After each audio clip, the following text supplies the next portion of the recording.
So the next topic in the chapter controlling is process of controlling. हमने कई बार पहले भी ये बात करी है, जहाँ भी प्रोसेस ऑफ एनीथिंग, किसी का भी प्रोसेस है, आपने उसको फ्लो चार्ट में दिखाना है, स्टेप्स में दिखाना है उससे पहले, और एरो के साथ की जो फ्लो चार्ट है किस साइड मूव करना है। यहाँ पे 5 स्टेप्स हैं हमारे पास in the process of controlling.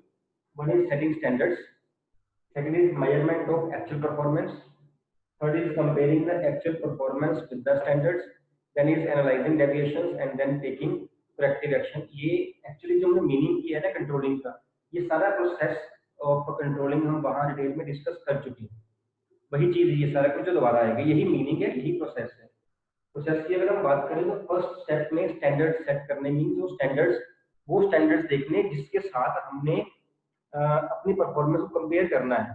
वो स्टैंडर्ड्स जो हमने प्लानिंग फेज पे जाके सेट किए हुए थे, प्लानिंग फेज पे हमने प्लान किए हुए थे, वो स्टैंडर्ड्स जो हैं इसके साथ कंपेयर की जाएगी हमारी एक्चुअल परफॉर्मेंस जो हमने डायरेक्टिंग फंक्शन में जाके ऑब्जर्व करी है। राइट।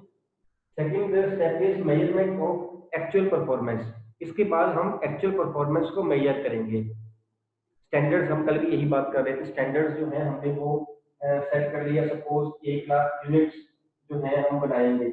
ये स्टैंडर्ड्स जो है वो सिर्फ प्रोडक्शन के नहीं, किसी चीज के हो सकते हैं। 1 लाख यूनिट्स बनाएंगे, प्रोडक्शन का स्टैंडर्ड हो गया। 1 लाख यूनिट सेल करेंगे, सेल का स्टैंडर्ड हो गया, है ना। 10% से प्रॉफिट इंक्रीज करेंगे, प्रॉफिट का स्टैंडर्ड हो गया। स्टैंडर्ड कोई भी हो सकता है। राइट। ये हम एग्जांपल यहाँ पे ले रहे हैं। सपोज कि हमने 1 लाख यूनिट्स को सेल करना था, ये हमने स्टैंडर्ड सेट किया है, टारगेट हमने सेट किया हुआ।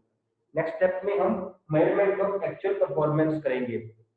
मीन हम देखेंगे हमने एक्चुअल में कितने सेल किए। मैं कल वाली एग्जांपल दोबारा ले रहा हूँ। सपोज हमने 80,000 यूनिट्स जो है वो सेल कर दिए, target was 1 lakh and actually when measured we have sold only 80,000 units.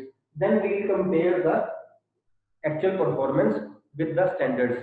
While comparing we will find deviations. Now deviations can be of two types. One may be positive deviation, other may be negative deviation, है ना। Positive deviation कौन सी है? When one is, अगर deviation की बात करें तो एक पॉजिटिव डेविएशन, एक नेगेटिव डेविएशन। पॉजिटिव डेविएशन कौन सी हो सकती है? When dash is dash and dash. 3 blanks fill करनी पड़ती है आपको। When, very good Divyanshi, 2 Vandana और यस वंदना बताना। When dash is dash and the dash. When actual performance is greater than the planned performance. Very good Vandana, very good. अगर मैं यहाँ पे ना दोनों 2 ब्लैंक्स फिल कर देता ना, एक्चुअल और स्टैंडर्ड, तो फिर तो आपने लेस देन मोर देन तो बता ही देना, है ना। अगर मैं लेस देन मोर देन बता देता तो फिर आपने एक्चुअल और स्टैंडर्ड का बता ही दिया। इसलिए मैंने 3 ब्लैंक्स रखी, जिसको पूरा याद हो वो बताएगा। वेरी गुड वंदना। दिव्यांशी, अगर आपका आंसर यही था तो गुड। जिन्होंने बाकियों ने हाथ खड़े किए थे, अगर ये आंसर था तो very good. Right. Means when actual performance is more than the standards, then is positive deviation. तो पॉजिटिव डेविएशन में हम कुछ नहीं करते, तो पॉजिटिव ही हो गया, है ना। बस ये कर सकते हैं कि अगली बार हम स्टैंडर्ड को, टारगेट को थोड़ा और हायर कर लेंगे। नहीं, सपोज मेरी थी कैपेबिलिटी 60% मार्क्स लेने की, मैं टारगेट 65 कर लिया, लेकिन मैंने अचीव 70 कर लिए, तो अगली बार मैं टारगेट को 70 से अबव करूंगा परसेंटेज को, ताकि मैं और अचीव कर पाऊं। This is positive deviation, good sign of business for the business. The point is here negative deviation when the actual output is less than the standard output. Actual is less than the standard. जैसे इस case में है 1 lakh unit का standard था, हमने achieve किया 80,000 का। We have compared and we have calculated the deviation. Deviation means negative. Positive deviation is not deviation actually. Deviation here is of 20,000 units. Then I will analyze the deviation. Analyze the deviation कि क्यों हुआ है ऐसा। हाँ, ये हम कल भी बात कर रहे थे। अगर मैंने कम सेल की है नंबर ऑफ यूनिट्स, तो various reasons can be there. Again जो मैंने कल डिस्कस की थे मैं दोबारा कर रहा हूँ। सेल कम होने के कारण क्या हो सकते हैं? हो सकता है मेरी क्वालिटी अच्छी ना हो, एक रीजन। हो सकता है मेरी क्वालिटी तो ठीक थी, मेरी कंपटीटर की क्वालिटी ज़्यादा अच्छी हो गई तो मेरी अपने आप बुरी हो गई, 2 रीजन। थर्ड रीजन, मेरा प्राइस ज़्यादा था, कस्टमर नहीं आए। फोर्थ रीजन, मेरा प्राइस रीजनेबल था लेकिन कंपटीटर का प्राइस और भी कम था, मेरे से भी कम था। 4 रीजन। 5वें रीजन, मैंने ऐड नहीं करी, 6वां रीजन मैंने मेरा सेल्स स्टाफ जो था वो ट्रेन नहीं था। Various other reasons can also be there, है ना। तो मैंने वो छह रीजन जो मैं देखे उसमें से मैंने नेविगेशन को एनालाइज करना कि हुआ क्यों है, हुआ क्यों। तो मैंने देखा कि ये एडवर्टीजमेंट कम हुई थी मेरे प्रोडक्ट की, इसलिए वो चीज़ तो सेल ही, लोगों को पता ही नहीं चला कि मेरी मेरी भी चीज़ बिक रही है। देन नेक्स्ट में I will take the corrective action. तो मैं करेक्टिव एक्शन क्या है, यहाँ पे मैं ऐड करनी शुरू कर दूंगा, मैं ऐड करनी शुरू कर दूंगा, ठीक है। तो इस वे से जो मेरा प्रोसेस ऑफ कंट्रोलिंग है वो कंप्लीट हो जाएगा। यहाँ पे एनालाइजिंग डेविएशन में यहाँ पे दो टर्म्स आती हैं, एक है सीपीसी और एक है MBE. CPC and MBE. CPC is critical point control, critical point control, and MBE is management by exception. ये टर्म्स आपस में ही इंपॉर्टेंट है। ये टर्म जो है ना, चाहे 3 मार्क्स में एक टर्म आ सकती है। ये वाला क्वेश्चन जो है एमबीई का, मेरे को टर्म करवा देने दीजिए, ये 4 मार्क्स में क्वेश्चन आया हुआ है एक टर्म का।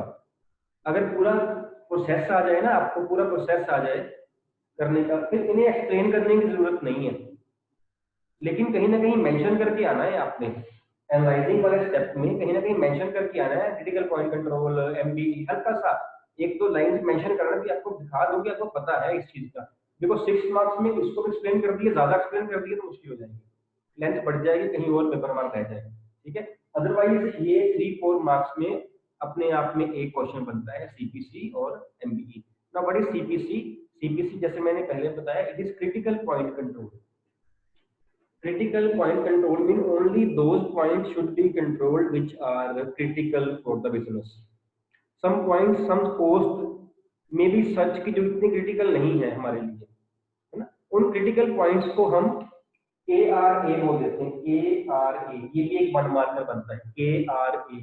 KRA is key result areas, key result, KEY, key result areas means which are very critical points. So CPC says कि only critical points should be controlled. Critical point control means only key result areas should be controlled, जिनका ज्यादा effect पड़ रहा है business के ऊपर। those are critical points, those are key result areas।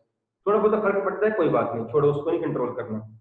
ज्यादा वाला जो फर्क पड़ रहा है उसे कंट्रोल करना है। फॉर एग्जांपल, बिजनेस की रॉ मटेरियल कॉस्ट जो है वो से 2% इंक्रीज हो गई, increase in cost of raw material 2% एक साइड पे। Am I clear? चलूँ आगे मैं। और बिजनेस की साथ में ही 15%। हाँ जी बेटा, यस, 2% बिजनेस की cost of raw material consume जो है वो इंक्रीज हो गई, और एक 15% बिजनेस की मान लेते हैं पोस्टेज।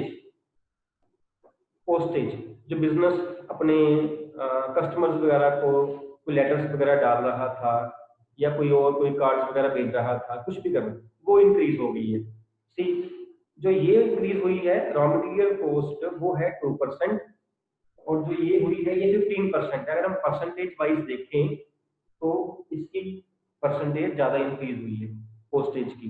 लेकिन अगर हम अमाउंट की बात करें ना, तो अमाउंट इस 2% की ज्यादा बन जानी है, 2% की अमाउंट ज्यादा बन जाएगी, बिकॉज किसी भी प्रोडक्ट का जो मेजर कंट्रीब्यूशन कॉस्ट में होती है वो रॉ मटेरियल की होती है। नहीं, अगर हम सपोज 10 लाख रुपए गुड्स बना रहे हैं, 10 लाख की गुड्स में अगर हाफ में माने हम, तो 5 लाख रुपए जो है उसका गुड्स का जो है वो कंट्रीब्यूशन होगी रॉ मटेरियल की। रॉ मटेरियल की कंट्रीब्यूशन 5 में हाफ होती है। अगर हम करोड़ में, हम तो यहाँ पे लाखों में ले रहे हैं, अगर हम बड़े बिजनेस की बात करें वहां करोड़ों में पहुंच जाएगी फिगर। और कितना तो बिजनेस जो है पोस्टेज करता होगा, आजकल तो वैसे भी मेल वगैरह चलती है, कितना बिजनेस लेटर्स वगैरह पोस्ट करता होगा, ज्यादा नहीं करता होगा।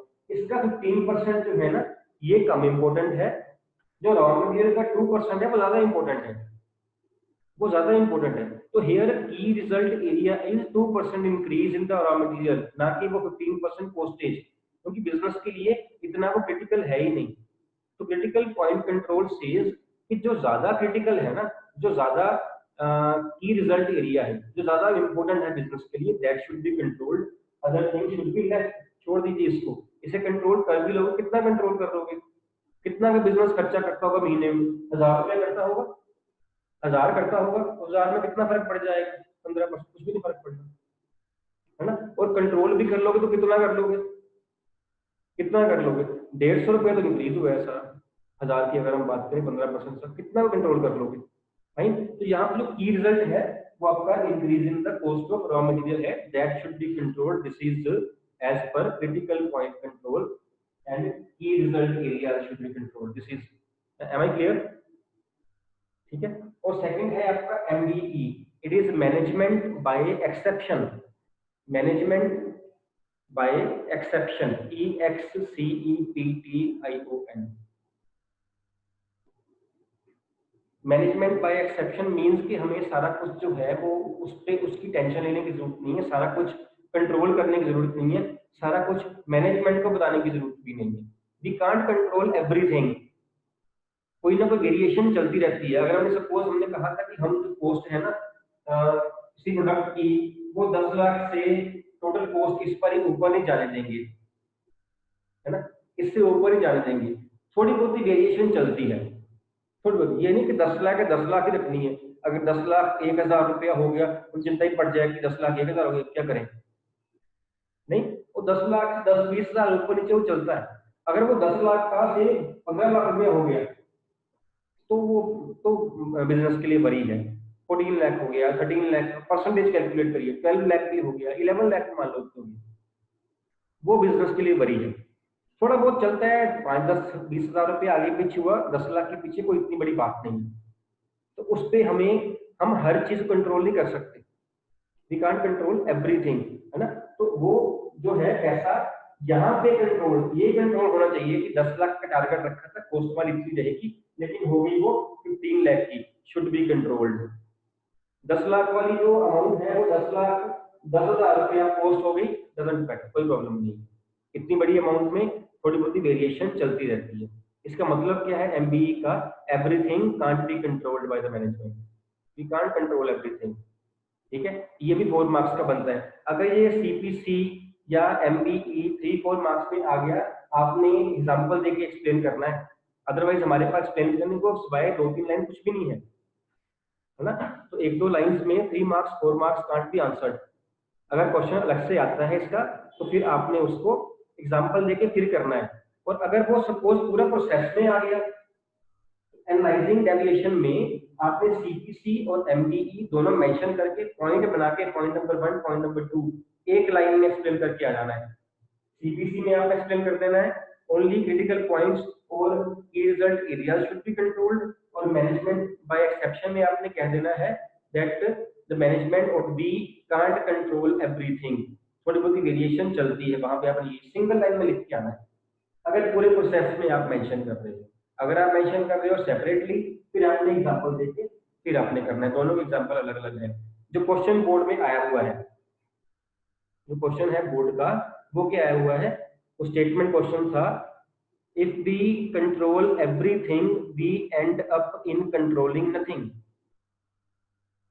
discuss that statement. If we try to control everything, we end up in controlling nothing. This is MBE. The statement to be discussed, explained here is MBE, management by exception. Means we can't control everything. And suppose the management wants to control everything, the management will end up in controlling nothing. कुछ भी नहीं control होना, सिर्फ वो control करिए जहां variation ज्यादा है, जो बिजनेस के ऊपर ज्यादा इफेक्ट डाल रही है। जो नहीं ज्यादा इफेक्ट डाल रही, थोड़ी बहुत वेरिएशन चलती है, जैसे एग्जांपल ये ली हुई है, इसका मतलब ये है। Fine, any doubt?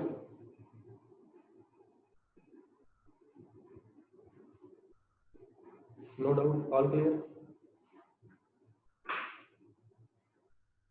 All clear, as usual all clear, सब कुछ सिर के ऊपर से निकले जा रहा है।